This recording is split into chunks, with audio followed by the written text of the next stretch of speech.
আমার প্রিয় ছাত্রছাত্রীরা, সোমনাথদার কোচিং সেন্টারে তোমাদের সবাইকে স্বাগত। রাত পোহালেই তোমাদের হচ্ছে মাধ্যমিক 2024-এর গণিত পরীক্ষা। এবছরে সম্পাদ্য থেকে আমরা জানি যে পরিবৃত্তটা আসার চান্স সব থেকে বেশি, এবং তারপরে অবশ্যই তোমাদের কিন্তু স্পর্শকটা অঙ্কন করে যেতে হবে। ঠিক আছে? তো আজ আমি যে তোমাদের সাজেশনগুলো আপলোড করেছিলাম, উপপাদ্য, সম্পাদ্য এবং পুরো গণিত বইয়ের সম্পূর্ণ ফ্রি পিডিএফ সহ সাজেশন দিয়েছি। এই ভিডিও ডেসক্রিপশন বক্সে লিঙ্কে ক্লিক করে দেখিয়ে নাও। আমি এর আগে একটি ভিডিও দিয়েছি যেটা পরিবৃত্ত কিভাবে অঙ্কন করতে হয় সহজভাবে দেখিয়ে দিয়েছি। আজকের এই ভিডিও থাকছে, দেখো, আমাদের সাজেশনের স্পর্শকের 1 নম্বর যেটা দিয়েছি আমরা প্রশ্নটি, যে 2.6 সেমি দৈর্ঘ্যের ব্যাসার্ধের একটি বৃত্ত আঁকতে হবে এবং ওই বৃত্তের কেন্দ্র থেকে 5.7 সেমি দূরে ওই বৃত্তের বহিস্থ কোনো বিন্দু থেকে বৃত্তটিতে একটি স্পর্শক অঙ্কন করতে হবে।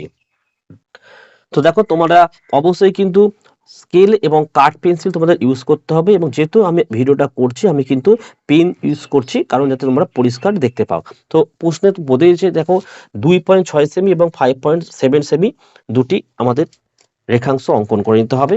তো দেখো, প্রথমে তোমরা কি করছো, দেখো, স্কেলটাকে নেবে একদম সমান করে, যেন স্কেলটা বসে কিন্তু, ঠিক আছে?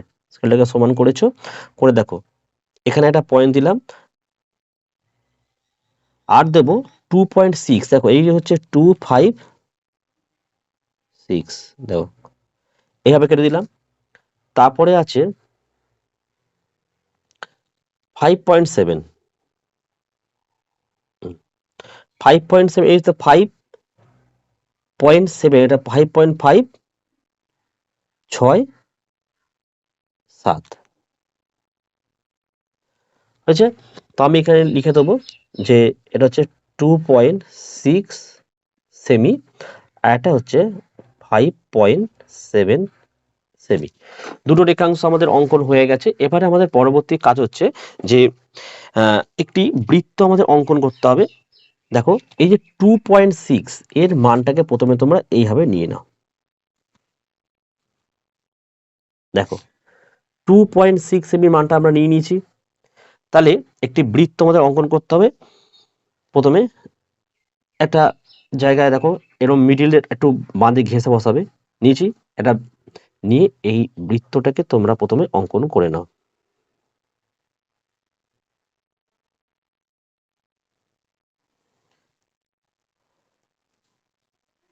দেখো, তাহলে একটা বৃত্ত আমরা অঙ্কন করেছি, এবং এখানে যে কেন্দ্রটা আছে সেটা কিন্তু এটা পয়েন্ট করে দিলাম, ঠিক আছে?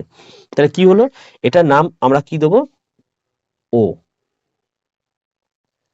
তাহলে ও কেন্দ্রীয় একটি বৃত্ত এঁকেছি, যার ব্যাসার্ধের দৈর্ঘ্য কত বলতো, যার ব্যাসার্ধের দৈর্ঘ্য হচ্ছে আমাদের 2.6 নিয়েছি। যে কোনো একটি রশ্মি ও এক্স থেকে, এই যে ও এক্স থেকে যে কোনো একটা রশ্মি আমরা কেটে নেবো। দেখো, এই বিন্দুতে সমান করে বসাবে, ঠিক আছে? একটা বড় দেখে একটা রেখাংশ আমরা হয়েছে কেটে নিলাম। তাহলে এটা হচ্ছে ও, এটা হচ্ছে আমাদের এক্স।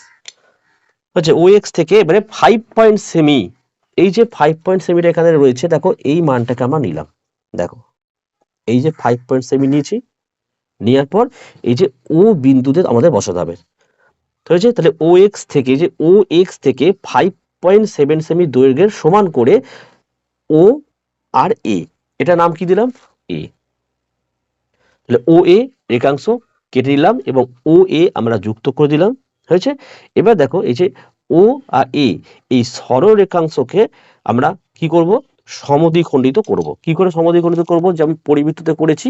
দেখো, এ বিন্দুতে আমি বসাবো, হাফের বেশি মান নাও। দেখো, নিচে হাফের বেশি মান নিয়ে এখানে একটা বৃত্তচাপ, নিচে একটি বৃত্তচাপ। হয়েছে? সেম মান নিয়ে এই ও বিন্দুতে বসিয়ে এখানে একটি বৃত্তচাপ, এখানে একটা বৃত্তচাপ অঙ্কন করে দাও। করে দিয়েছি। এবারে এখানে একটি বিন্দু, এখানে একটা বিন্দু দিয়ে দাও। দেখো, তাহলে কি হলো, এটার নাম আমি দিলাম ওয়াই।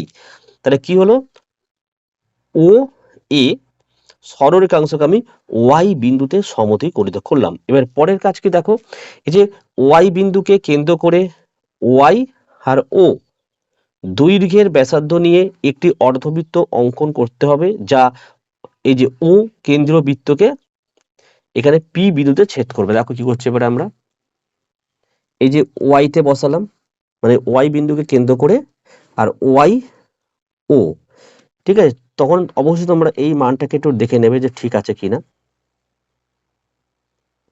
দেখে নাও এদিকটা ঠিক আছে কিনা, ঠিক আছে। দেখো তাহলে ওয়াই আর বিন্দুকে কেন্দ্র করে ওয়াই ও দৈর্ঘ্যের ব্যাসার্ধ একটি অর্ধবৃত্ত আমরা অঙ্কন করব। দেখো হয়েছে, একটা অর্ধবৃত্ত আমরা অঙ্কন করলাম। তাই একটা অর্ধবৃত্ত অঙ্কন করা হলো। এই অর্ধবিন্দুটা ছেদ করেছে, দেখো বৃত্তটি পি বিন্দুতে ছেদ করেছে। কোথায় পি বিন্দু?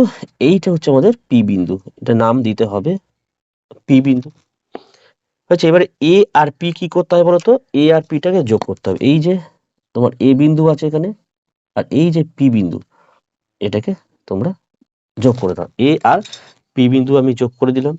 তাহলে এই যে এপি হলো কিন্তু ও কেন্দ্রীয় বৃত্তের বহিস্থ বিন্দু, এ থেকে ওই বৃত্তটির একটি স্পর্শক। আর এখানে ওপিটাকে একটু যোগ করে দাও। দেখো এই যে ওপি হয়েছে, একদম পারফেক্ট হয়ে গেল। হয়েছে, এবারে এটা একটা লিখতে হবে একটুখানি, লেখাটা দেখে নাও কি লিখবে তোমরা নিচে। সুতরাং চিহ্ন দেবে, দেখো সুতরাং চিহ্ন দেবে, দিয়ে লিখবে যে এপি হলো ও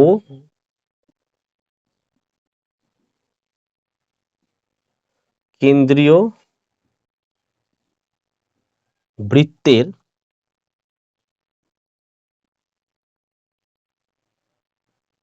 বহিস্থ বিন্দু,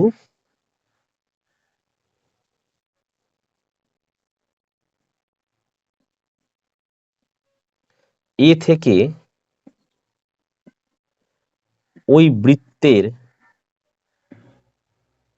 একটি স্পর্শক।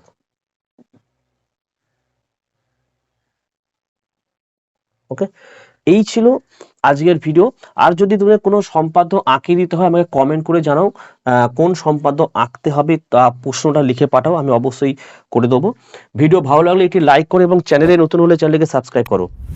পাশে রাখা বেল আইকন প্রেস করে অবশ্যই অল নোটিফিকেশনটাকে অন করে, আমি যখনই কোনো ভিডিও আপলোড করব সবার প্রথম যেন তোমাদের কাছে পৌঁছে যায়। তাহলে আজকের ভিডিও এখানে শেষ করলাম। তোমরা প্রত্যেকে ভালো থেকো এবং সুস্থ থেকো।